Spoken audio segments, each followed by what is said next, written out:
Hi, this is Vizi Pro 3 channel. In today's video, I will show you how to change your Facebook cover photo. Before we get started, don't forget to subscribe and turn on the notifications to keep you updated about this channel. So, let's go. Changing your cover photo is easy and will immediately revamp how your Facebook profile looks. The cover photo is different from your profile image. It's much larger and sits above and behind your profile picture. How to change it? It's so simple. So first of all, of course, we have to open our Facebook app.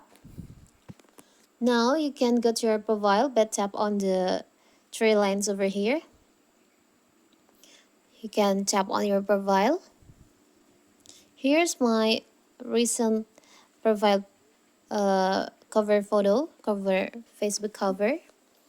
You can tap on the camera icon here to change it. You can choose cover photo from Facebook or see cover photo.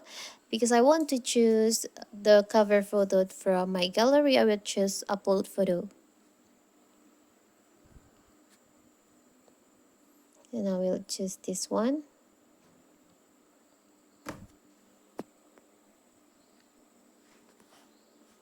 You can arrange the cover photo. You can share your updates to newsfeed, or if you don't want, you can just remove the checklist. Now you can tap on save. Facebook uploading your cover photo. And now you can see here's your new cover photo on your Facebook profile. It's so simple, right, to change your cover photo on your profile Facebook. So that is how to change your Facebook cover photo. Don't forget to like and subscribe and turn on the notification to keep you updated about this channel. Thank you and see you.